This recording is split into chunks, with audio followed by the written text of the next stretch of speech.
Love is your teacher. Love is your guide. Love is your power. Gotta open wide. That's the truth.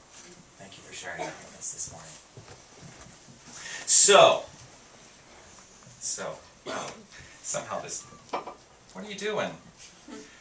All right, if my notes go askew, then I'm going to just take this entire talk off the top of my head. But I do have notes here. Just everything crashed for a moment. There we go. So, so last week I talked about habit.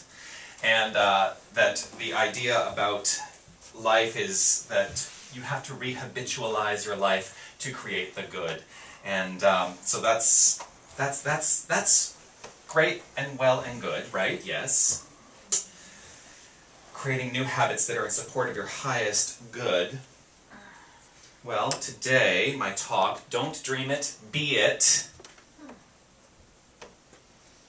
Many people, well, some of you might recognize is actually a reference to the Rocky Horror Picture Show. I almost put that in. I almost put it in. Like, I well, what you don't know about me is I actually, when I was in high school, I was very involved with like the local cinema, and I would go every week. And anyway, it was a lot of fun. Anyway, that has nothing to do with this talk.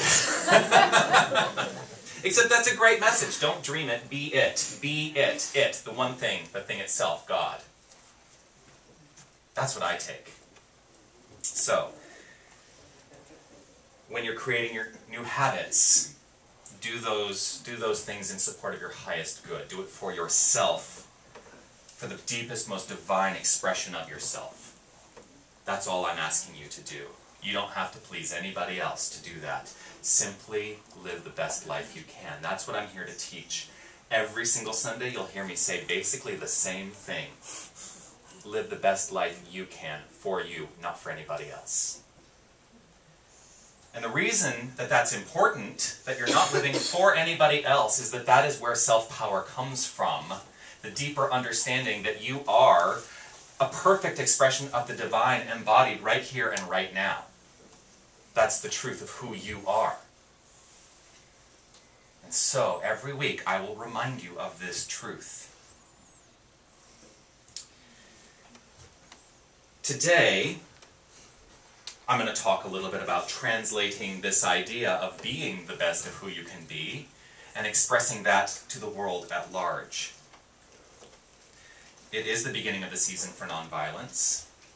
We're honoring and celebrating the concept of peace and love. And that from that place, as you honor and celebrate peace and love in your own life, that radiates from you to the world. And by radiating peace and love from yourself to the world, you affect other people to radiate peace and love from within themselves. And as we continue to do this, the entire world shifts and changes and becomes a better place for every single one of us to live. But like I said before, it's an inside job, and it starts with you, the individual. Because your words have power, your mind has power. What you think demonstrates based on your belief.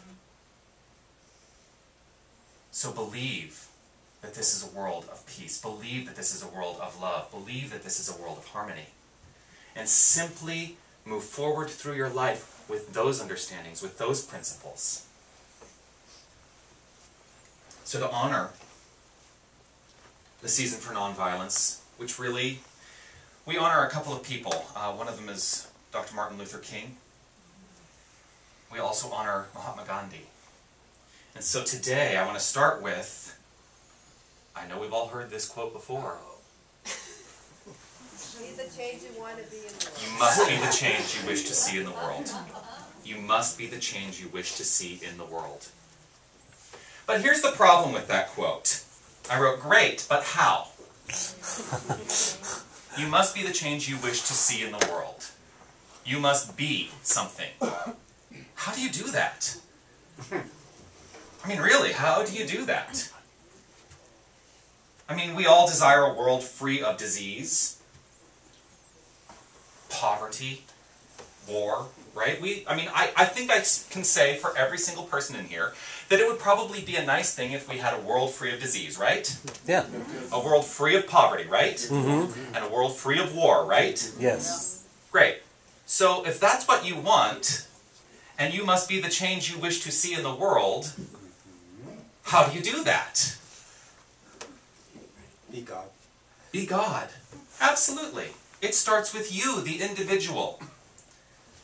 And how do you do that? Well, first you must dream a world where those things are exactly how your life expresses.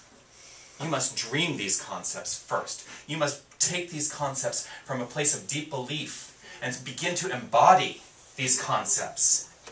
In this world of your dreams, you must see only infinite abundance. Can you see only infinite abundance around you? Mm-hmm. Yes?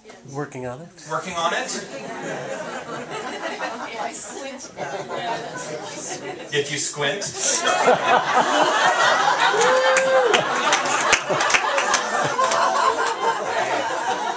I will tell you, I may not always comment, but I do hear everything. The truth is, this is a world of infinite abundance.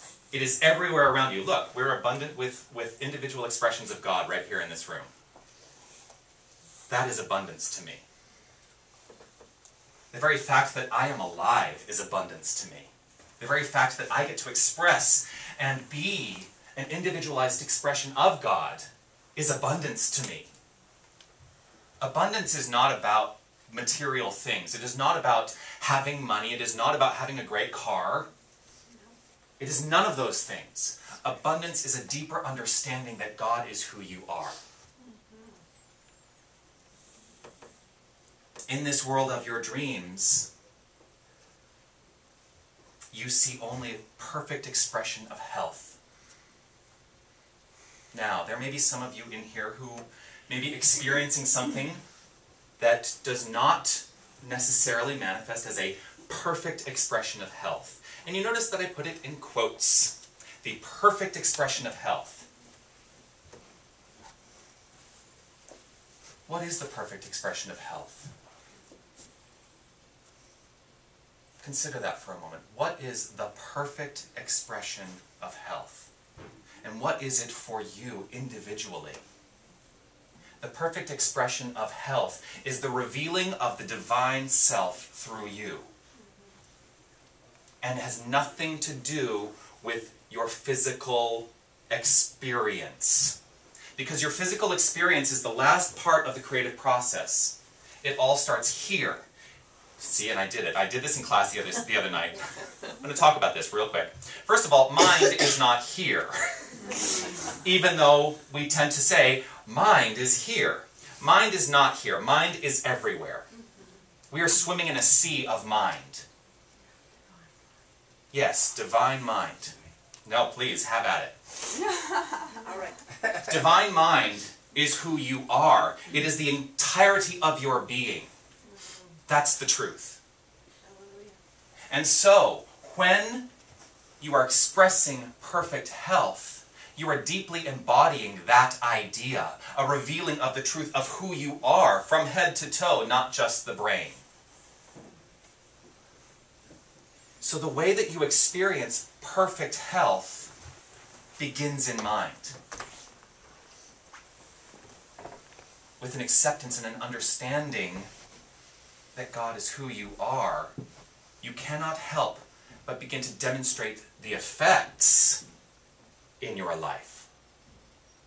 Part of what happens when we go to the hospital is that we're going about the idea of healing from the wrong perspective. We're going about the healing by starting with the effect. We're starting with the effect, saying, this is what's wrong with me, and I'm going to combat it with other things in the world of effect to create something new. That doesn't work. It's all God. It's all God. Yes, I agree with that. And if that's what works for you, great. There is a deeper truth, though, that you must start here. And I did it again. You must start with mind.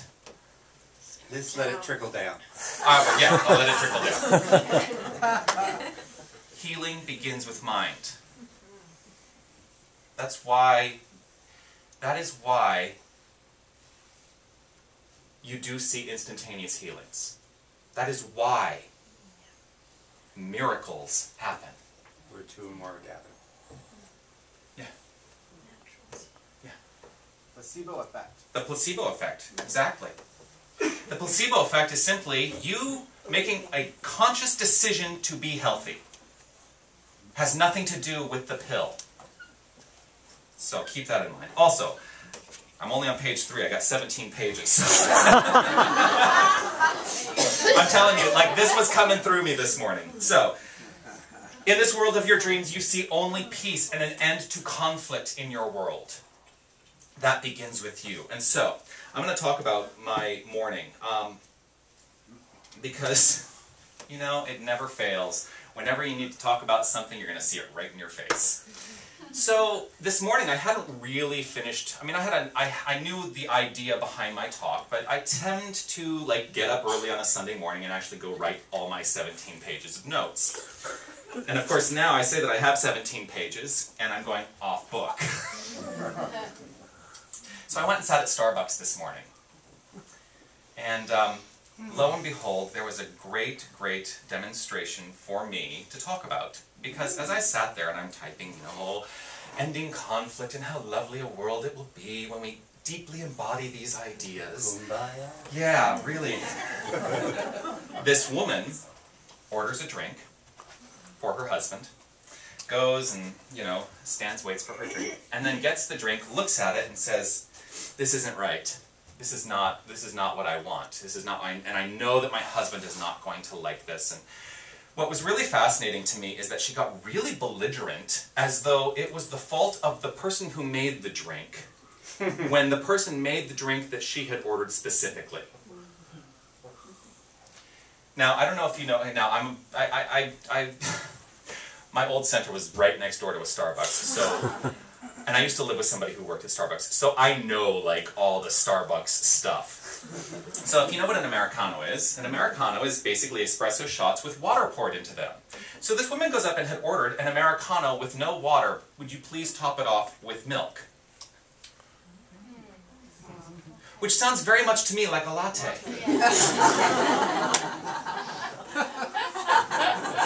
So she gets her drink, the Americano, which they had poured water in.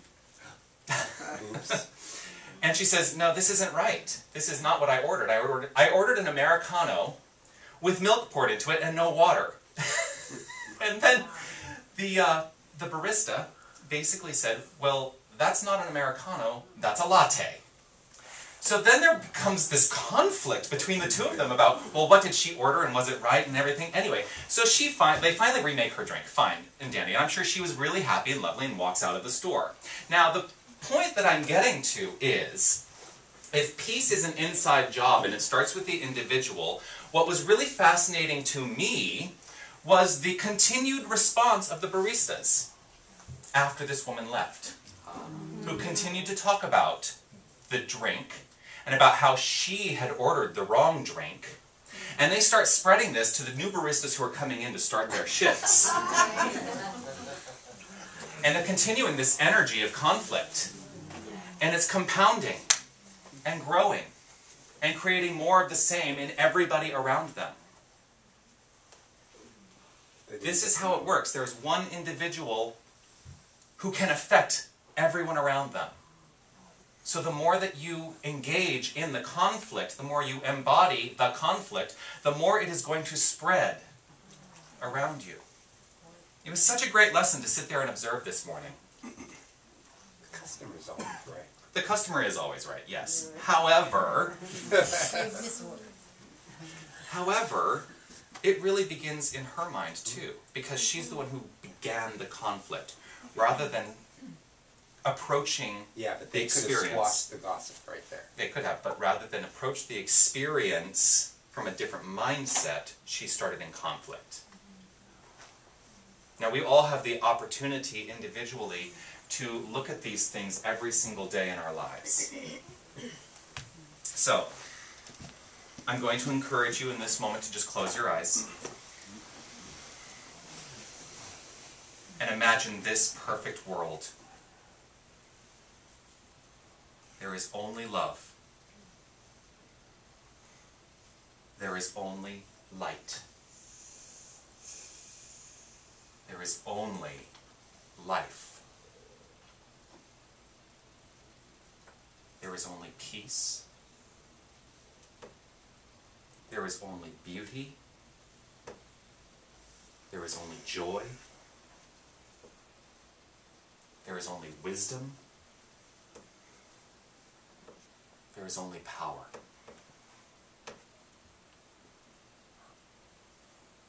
Now, when you open your eyes, which you can go ahead and do,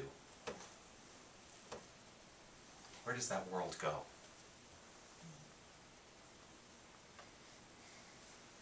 Where does that world go?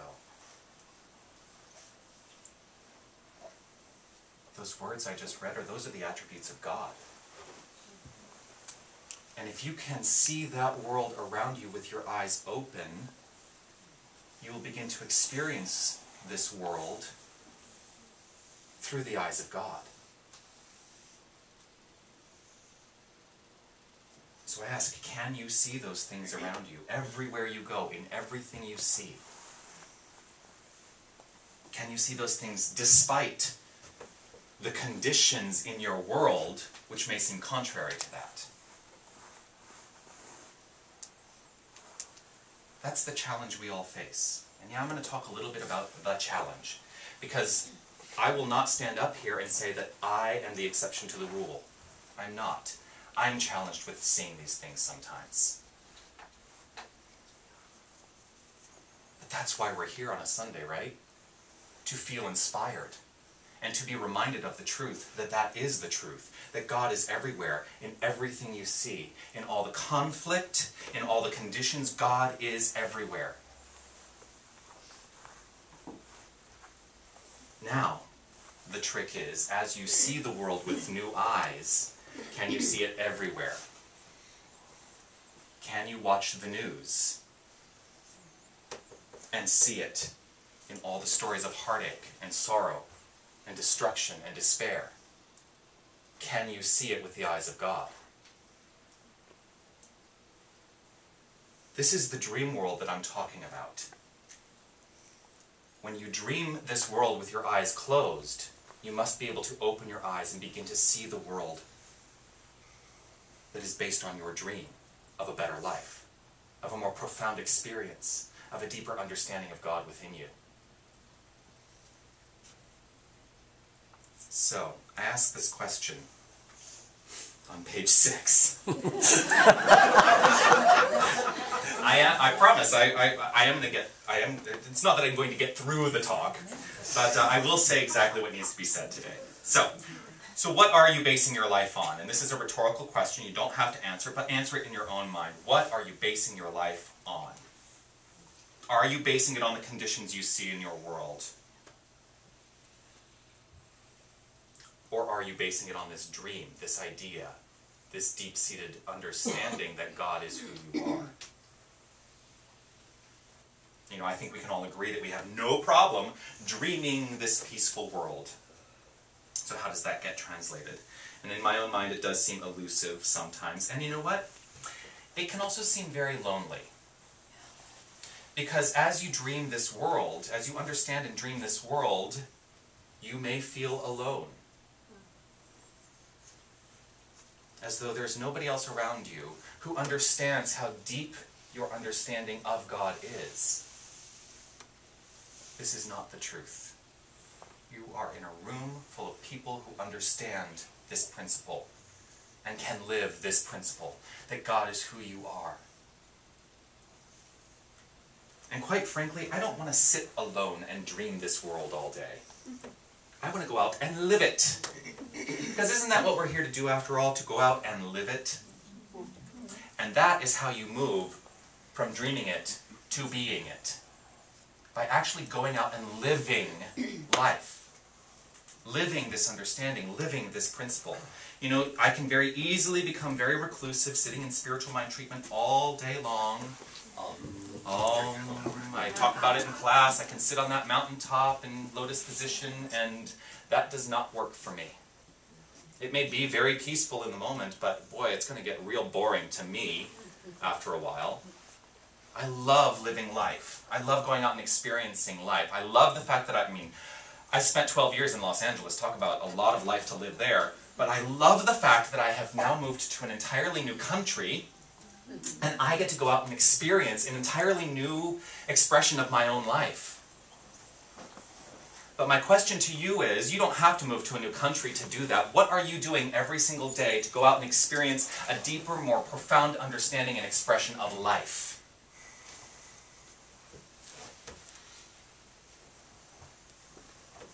Alright, so we have this thing called the creative process. And that is how we experience life. And I talk about, okay, I'm going to give a not-so-subtle plug for classes. Because Sundays are great. Sundays are very inspirational, right? For me, where the rubber hits the road, where you really learn how to really take this into your life and start really using these principles, is in class. Yeah-ha. Ah, yeah. Because it's great. I mean, I love coming to Sundays, and I love seeing you all here. And I trust that it's inspiring. And feeling inspired is great. But really putting it into practice is what this teaching is all about. And Ernest Holmes refers to it as a teaching. He does not refer to it as a religion. That's right. It is a teaching and healing philosophy. You know, the great thing about class is that we all challenge each other in that room to put these things into practice. And if you've been to one of my classes, you know that it's not just me getting up and saying, this is how it is. I encourage dialogue. I encourage hearing what everybody has to say and how everybody is living this principle. And when they are challenged, I encourage hearing from other people what it is that can help get through that challenge. Because again, I don't claim to be the one person who knows it all. Wisdom comes in many forms and from many places.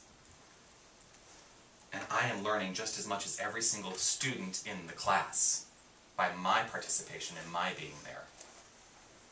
So, Ernest Holmes writes, it is necessary that soul and body, that's form, body means form, it means the physical world we're living in. It is necessary that soul and body should exist because spirit, mind, the conscious thing, the universe, God, without manifestation would construct only a dream world.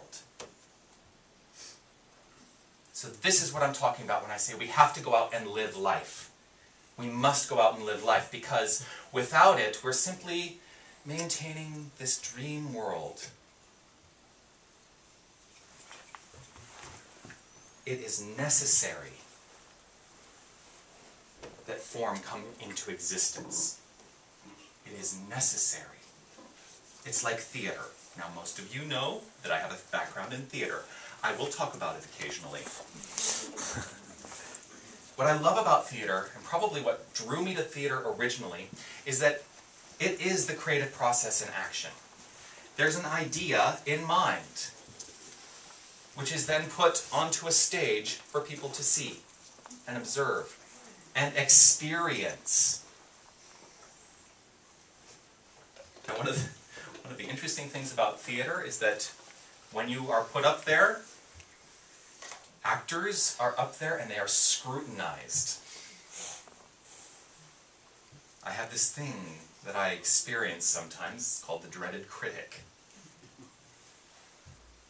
And an actor will tell you how deflating a bad review can be. So here's my question. Number one, where are the critics in your life?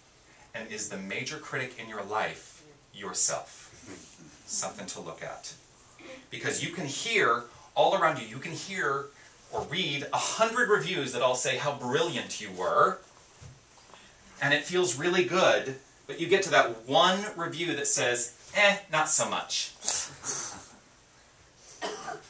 And let me tell you, that one review can have an incredibly devastating effect on you. Because for some reason, and I've experienced this, I want to go to that one review and say, well, what was wrong? What happened? And then I become my own critic. And I'm creating from that. I'm creating from criticism and not from truth. So be very aware of the critics in your life, especially if the number one critic is yourself.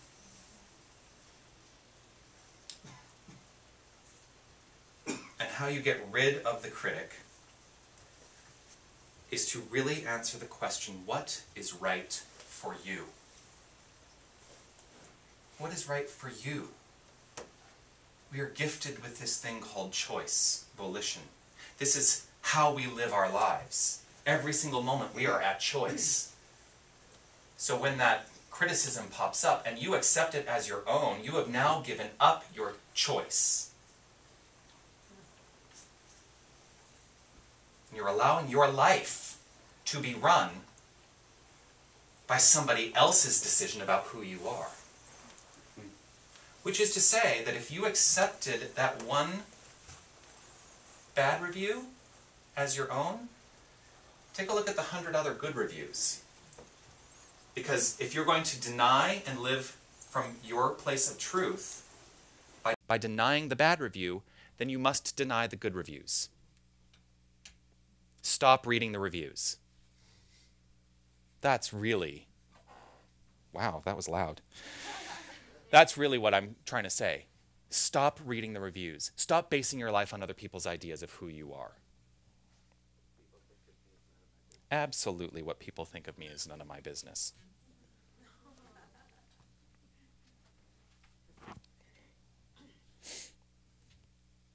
So here's the task. The task that I'm encouraging you all to engage in today is to make your dreams a reality, right? You must be the change you wish to see in the world.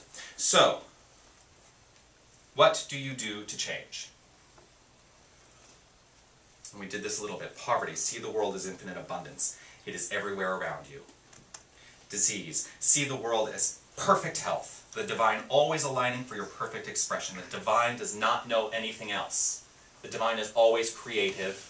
It is always creating. It is always constructive. The only reason that it becomes destructive in our life is because we have decided to make it destructive. War. Now, I do come from a country that for a long time has accepted war as normal. And it's very, I still follow politics in the States because I am still a citizen and I still get to vote there. And watching the Republican debates, it is fascinating to me how many people in that particular party are approaching war as though it is the inevitable consequence of conflict. As we start thinking about Iran, it feels very much to me like if, and I don't want to bring everybody down, but it feels to me like there are factions of people who will say that the only way to resolve that conflict is to go to war. Now, I won't necessarily be voting for those people, because I don't believe that. The way to resolve conflict first is in yourself. And again, like I said before, when you resolve that conflict in yourself, you emanate that sense of peace from within yourself, and you affect other people. But it all starts with you. So regardless of what's happening in the politics of the United States, I know that where peace begins is with me. And as I move through my life, that's how I approach my understanding of what's happening in this world. Peace begins here, with me, and here. So I see the world as peace and harmony. That is my job.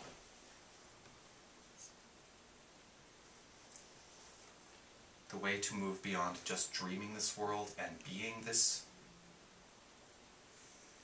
is to simply see the world as these things and act accordingly. Because it's great to see it, but you must act accordingly. It begins with you. If you are ever entertaining that which is not in alignment with your highest good, you must be ready to experience it. Did that make sense? Can you say it again? I'm going to say it again. If you entertain in your own mind that which is not of your highest good, then you must be prepared to experience it.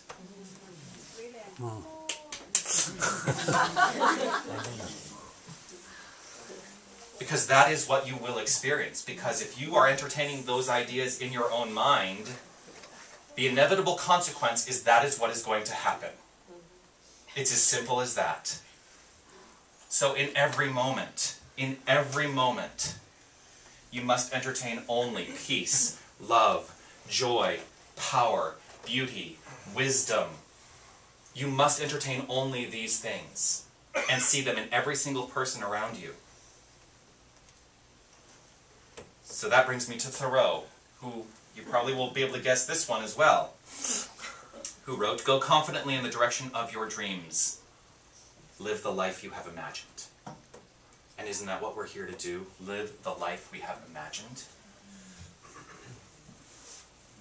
So again, I want you to close your eyes. And in this season for nonviolence, I want to know this deeper truth together, that peace is all we see. Peace is all there is. Love and joy envelop and surround and express through us at all times and in all ways. That this is the truth of who we are. This is the very basis of our being. And as we move through our lives, we get to see it, we get to express it, we get to experience it, because it is all there is. It, the one thing, God, the thing itself. That's the truth. So as you gently open your eyes now, my final words to you are, move forward. Go confidently in the direction of your dreams and be the change you wish to see in the world. Live the life you have imagined. Start today and let it last a lifetime. Namaste.